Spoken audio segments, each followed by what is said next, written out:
The number one thing I've been waiting on is this debt ceiling to get done. And I have my buy set for the 31st to get in before June 1st.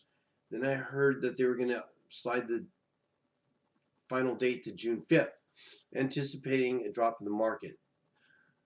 Um, the number one buys I had for May 31st until I thought they were sliding that till June 5th were small cap sector, mid cap sector, utilities fund would have been my number one buy if I could only pick one, and this one here, which is, some of you know, is my favorite one here. The home builders, look what is going on just in a single day. Why would I buy these? Because, and own retail as well. So if you take a 1 day look at the retail, this has been going down, and it's been waiting for good news like this to have this instant free money coming to us. We still have the CPI report to get to in the next couple weeks, but for right now, everything has been really on hold, and the Dow Jones has been tanking in the last month. You see how it's just been tanking, waiting for the news to come out. And I really want to buy here around 531. I anticipated being even lower than where it was at 525. But the tech funds kind of helped get this going up more than I wanted it to. Still should have got my buy-in on 531 because that's what I've been holding off on, is this whole debt ceiling thing to get resolved.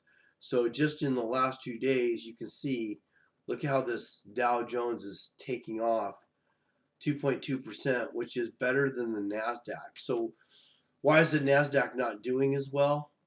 If you go to some of my favorite like SOXL and the tech funds, they're not performing as high because a lot of that money was already made and it's rolling over into these funds that have been sitting down waiting for this news. So to get 10%, 10% basically there, another 10% here, and another 10% here on any one of my selections.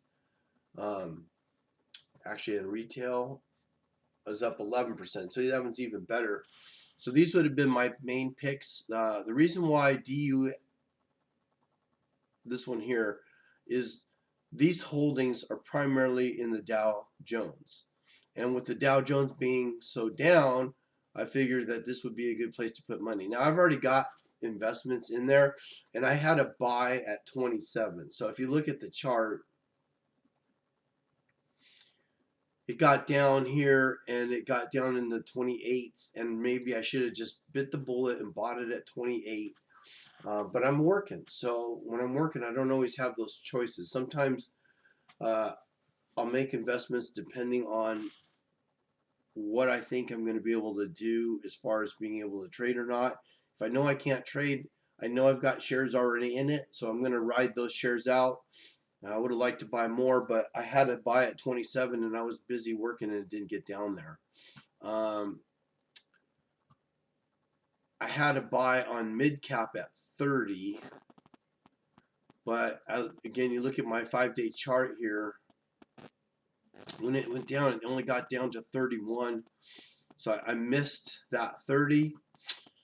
So to be honest, I was already in at 35 uh, some time ago, and I was going to accumulate more at 30, but it didn't get down there.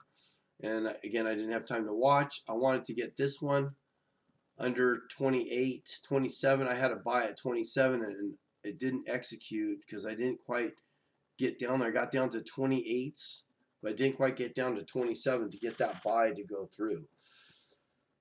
So if I were able to be on the market more, I would have jumped on the news when that news came out yesterday about the debt ceiling being passed by the Senate. So that's what's going on with the market right now. Hopefully you have funds in there. And the worst thing that could happen to me right now is I'm up $25,000 right now, which is driving me crazy because I wanted to buy more, and I just see how much I'm missing, not how much I'm up right now. So I'm up, but it's frustrating that I didn't get in when I had all this ready to go on 531. Been waiting a whole month and then I didn't execute.